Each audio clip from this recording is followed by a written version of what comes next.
வணக்கம். ஆகாஷவாணி மாநில செய்திகள் வாசிப்பவர் அனிதா வெங்கடேசன். தலைப்புச் செய்திகள். மக்களவைக்கு நாளை மறுநாள் நடைபெறும் 6வது கட்ட தேர்தலுக்கான பிரச்சாரம் இன்று மாலை நிறைவடைகிறது. புத்த பூர்ணிமா இன்று கொண்டாடப்படுகிறது. உணவு உற்பத்தியில் தமிழக வேளாண் துறை தன்னிறைவை எட்டியுள்ளதாக மாநில அரசு தெரிவித்துள்ளது. நீலகிரி, கோவை, தென்காசி, திருநெல்வேலி, கன்னியாகுமரி மாவட்டங்களில் இன்று மிக கனமழை பெய்யக்கூடும் என்று சென்னை வானிலை ஆய்வு மையம் தெரிவித்துள்ளது. மலேசியா மாஸ்டர்ஸ் பேட்மிண்டன் மகளிர் ஒற்றையர் காலிறுதிக்கு PV சிந்து, அஷ்மிதா சாலிஹா முன்னேறியுள்ளனர். இனி விரிவான செய்திகள். மக்களவைக்கு 6வது கட்டமாக 8 மாநிலங்கள் மற்றும் யூனியன் பிரதேசங்களின் 58 தொகுதிகளுக்கு நாளை மறுநாள் வாக்குப்பதிவு நடைபெற உள்ள நிலையில் பிரச்சாரம் இன்று மாலை 6 மணியுடன் நிறைவடைகிறது. அரசியல் கட்சி தலைவர்கள் இறுதிக்கட்ட வாக்கு சேகரிப்பில் முழுவீச்சில் ஈடுபட்டுள்ளனர். பிஜேபி மூத்த தலைவரும் பிரதமருமான திரு நரேந்திர மோடி ஹரியானா மாநிலம் பிவானி, மகேந்தர்கட்டிலும் பஞ்சாப் மாநிலம் பட்டியாலாவிலும் தேர்தல் பொதுக்கூட்டங்களில் இன்று உரையாற்றுகிறார். முன்னதாக நாளிதழுக்கு அவர் அளித்த பேட்டியில் கடந்த 10 ஆண்டுகால பிஜேபி ஆட்சியில் செயல்படுத்தப்பட்ட மக்கள் நலத்திட்டங்களால் தங்கள் கட்சி மீண்டும் 3வது முறையாக ஆட்சிக்கு வரும் என நம்பிக்கை தெரிவித்தார். புதுதில்லி மங்கோல்புரியில் இன்று தேர்தல் பரப்புரை மேற்கொண்ட காங்கிரஸ் கட்சியின் திரு ராகுல்காந்தி ஏழை எளிய மக்களுக்கான அடிப்படை தேவைகளை பூர்த்தி செய்ய பிஜேபி அரசு தவறிவிட்டதாக குற்றம் சாட்டினார்.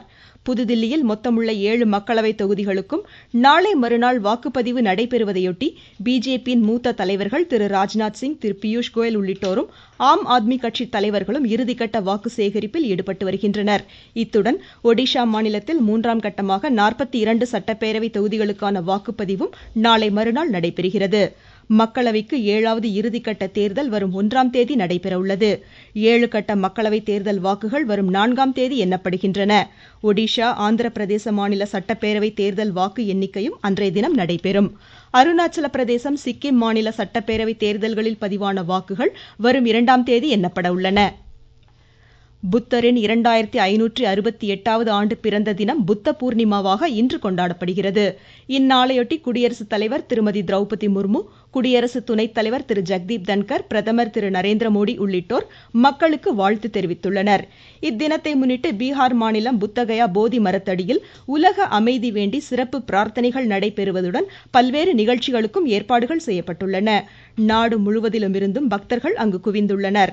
அண்டை நாடுகளான தாய்லாந்து, மியான்மர், ஜப்பான், இலங்கை, இந்தோனேஷியாவிலிருந்தும் புத்த துறவிகள் பிரார்த்தனையில் பங்கேற்றுள்ளனர். தமிழ்நாட்டில் உணவு உற்பத்தியில் வேளாண் துறை தன்னிறைவு கண்டுள்ளதாக மாநில அரசு தெரிவித்துள்ளது.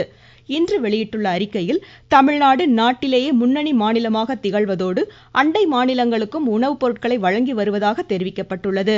பயிர் காப்பீட்டு திட்டத்தின் கீழ் விவசாயிகளுக்கு 4366 கோடி ரூபாய் இழப்பீட்டுத் தொகை வழங்கப்பட்டுள்ளதாகவும், தரிசு நிலங்கள் நிரந்தர சாகுபடிக்கு கொண்டுவரப்படும் திட்டத்தின் கீழ் 28,27,373 விவசாயிகள் பயனடைந்ததாகவும் கூறப்பட்டுள்ளது.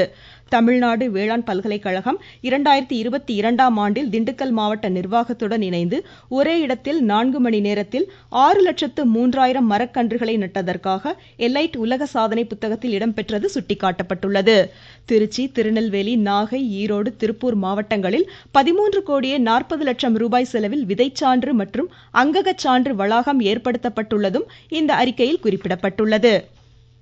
நீங்கள் கேட்டுக்கொண்டிருப்பது ஆகாஷவாணியின் மாநில செய்தி அறிக்கை. நீலகிரி, கோவை, தென்காசி, திருநெல்வேலி, கன்னியாகுமரி மாவட்டங்களில் இன்று மிக கனமழை பெய்யக்கூடும் என்று சென்னை வானிலை ஆய்வு மையம் தெரிவித்துள்ளது. மதுரை, திண்டுக்கல், கன்னியாகுமரி, திருநெல்வேலி, தென்காசி மாவட்டங்களின் ஓரிரு இடங்களில் இன்னும் சில மணி நேரத்திற்கு லேசானது முதல் மிதமான மழைக்கு வாய்ப்புள்ளதாகவும் இம்மையம் கூறியுள்ளது. இதனிடையே வங்கக்கடலில் நிலை கொண்டுள்ள காற்றழுத்த தாழ்வு பகுதி நாளை காற்றழுத்த தாழ்வு மண்டலமாக வலுவடையக்கூடும் என்று இம்மையம் தெரிவித்துள்ளது. கன்னியாகுமரி மாவட்டத்தில் தொடர் மழையால் அணைகள், நீர்நிலைகள் நிரம்பி வருகின்றன. பேச்சிப்பாறை அணை 45 அடியை தாண்டியதால் பாதுகாப்பு கருதி அணையிலிருந்து 636 கன அடி உபரி நீர் திறந்துவிடப்பட்டுள்ளது. ஆறுகளிலும் வெள்ளப்பெருக்கு ஏற்பட்டுள்ளதால் நீர்நிலைகளுக்கு செல்வதை தவிர்க்குமாறும், ஆற்றங்கரையோரம் வசிக்கும் மக்கள் பாதுகாப்பான இடங்களுக்கு செல்லுமாறும் மாவட்ட நிர்வாகம் அறிவுறுத்தியுள்ளதாக எமது செய்தியாளர் தெரிவிக்கிறார். கன்னியாகுமரி மாவட்டத்தில் தொடர் மழை காரணமாக ஆறுகளிலும் வெள்ளப்பெருக்கு ஏற்பட்டுள்ளது. ஆற்றின் கரையோரம் வசிக்கும் மக்கள் பாதுகாப்பான இடங்களுக்கு செல்ல மாவட்ட நிர்வாகம் அறிவுறுத்தியுள்ளது. விவேகானந்தர் நினைவு மண்டபத்திற்கு செல்லும் படகு சேவை தற்காலிகமாக நிறுத்தப்பட்டுள்ளது. குமரியின் பிரதான தொழில்களான செங்கல் சூளை, ரப்பர் பால் எடுக்கும் தொழில் ஆகியன முடங்கியுள்ளன. கன்னிப்பூ சாகுபடி, சுசீந்திரம், பறக்கை போன்ற பகுதிகளில் நடைபெற்ற நிலையில் ஒரு சில இடங்களில் மழை நீர் தாழ்வான பகுதியில் உள்ள விளைநிலங்களுக்குள் புகுந்துள்ளதால் நெற்பயிர்களும் நீரில் மிதக்கின்றன. தொடர்ந்து மழை பெய்தால் பலத்த சேதம் ஏற்படும் எனவும் விவசாயிகள் தெரிவித்துள்ளனர். கன்னியாகுமரியிலிருந்து குமரன். ஈரோடு மாவட்டம் கோபிச்செட்டிப்பாளையம் நம்பியூரில் கனமழை காரணமாக 40க்கும் மேற்பட்ட வீடுகளில் மழைநீர் புகுந்ததால் அப்பகுதி மக்கள் நம்பியூர் சமுதாய கூடம் மற்றும் அரசு நடுநிலைப் பள்ளிகளில் தங்க வைக்கப்பட்டுள்ளனர். நெல்லை மாவட்டம் மணிமுத்தாறு அருவியில் நீர்வரத்து அதிகரித்துள்ளதால் சுற்றுலா பயணிகள் அருவியில் குளிக்க தற்காலிக தடை விதித்து வனத்துறை உத்தரவிட்டுள்ளது. சிவகங்கை மாவட்டத்தில் மழைக்கால முன்னெச்சரிக்கை நடவடிக்கைகள் துரிதப்படுத்தப்பட வேண்டும் என்று ஆட்சித்தலைவர் திருமதி ஆஷா அஜித் அறிவுறுத்தியுள்ளார். சேலம் அன்னதானப்பட்டியில் தொடர் மழை காரணமாக வீடு இடிந்து விழுந்ததில் ஒருவர் உயிரிழந்தார். தேனி மாவட்டம் பெரியகுளம் வராக நதியில் வெள்ளப்பெருக்கு ஏற்பட்டுள்ளதால் கரையோர பகுதி மக்களுக்கு வெள்ள அபாய எச்சரிக்கை விடுக்கப்பட்டுள்ளது. இதுகுறித்து எமது செய்தியாளர். பெரியகுளம் மற்றும் அதனை ஒட்டியுள்ள மேற்கு தொடர்ச்சி மலைப்பகுதிகளில் பெய்து வரும் மழையால் வராக நதி ஆற்றில் நீர்வரத்து அதிகரித்துள்ளது. சோத்துப்பாறை அணையிலிருந்து வெளியேற்றப்படும் உபரி நீர் கும்பக்கரை அருவி மற்றும் கல்லாறு, செலும்பாறு, பாம்பாறு உள்ளிட்ட சிற்றோடைகளில் உண்டான நீர்வரத்தாலும் வராக நதியில் வெள்ளப்பெருக்கு ஏற்பட்டுள்ளது. இதனால் வடுகப்பட்டி, மேல்மங்கலம், ஜெயமங்கலம், குள்ளப்புறம் உள்ளிட்ட கரையோரங்களில் வசிக்கும் பொதுமக்கள் மற்றும் விவசாயிகள் எச்சரிக்கையாக இருக்கவும், ஆற்றை கடக்கவோ ஆற்றில் இறங்கவோ முயற்சிக்க வேண்டாம் என்றும் மாவட்ட நிர்வாகம் சார்பில் அறிவுறுத்தப்பட்டுள்ளது. தேனியிலிருந்து ராஜ்குமார். இதனிடையே காவிரி நீர்பிடிப்பு பகுதிகளில் பரவலாக பெய்து வரும் மழை காரணமாக மேட்டூர் அணைக்கு நீர்வரத்து இன்று வினாடிக்கு 633 கன அடியாக அதிகரித்துள்ளது. அணையின் நீர்மட்டம் 48.53 அடியாக உள்ளது. குடிநீர் தேவைக்காக 2100 கன அடி தண்ணீர் திறக்கப்படுகிறது. ஒகேனக்கல் காவிரி ஆற்றில் நீர்வரத்து இன்று வினாடிக்கு 3000 கன அடியாக அதிகரித்துள்ளது. கோவை மாவட்டம் மேட்டுப்பாளையம் பில்லூர் அணையிலிருந்து 3000 கன அடி நீர் பவானி ஆற்றில் திறக்கப்பட்டுள்ளதால் கரையோர மக்களுக்கு வெள்ள அபாய எச்சரிக்கை விடுக்கப்பட்டுள்ளது. ஈரோடு, பவானிசாகர் நீர்பிடிப்பு பகுதிகளில் கனமழை காரணமாக அணைக்கு நீர்வரத்து 7762 கன அடியாக அதிகரித்துள்ளது. கொடைக்கானலில் நடைபெற்று வரும் கோடை விழாவில் படகு அலங்கார அணிவகுப்பு போட்டி இன்று இடம்பெற்றதாக எமது திண்டுக்கல் செய்தியாளர் தெரிவிக்கிறார்.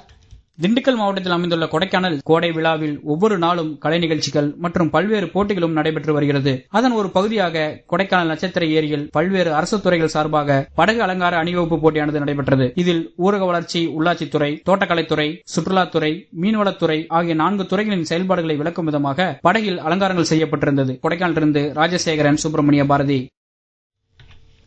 பேரரசர் பெரும்பிடுகு முத்தரையரின் 1349வது பிறந்தநாளையொட்டி திருச்சி ஒத்தக்கடை பகுதியில் அமைந்துள்ள அன்னாரது திருவுருவச் சிலைக்கு மாவட்ட ஆட்சித்தலைவர் திரு மா. பிரதீப்குமார் இன்று மாலை அணிவித்து மரியாதை செலுத்தினார். வெளிநாடுகளுக்கு வேலை நிமித்தமாக செல்லும் இளைஞர்கள் பணிபுரியும் நிறுவனங்களின் உண்மைத்தன்மையை உறுதி செய்து கொள்ள வேண்டும் என அரியலூர் மாவட்ட ஆட்சித்தலைவர் திருமதி ஆனிமேரி ஸ்வர்ணா அறிவுறுத்தியுள்ளார்.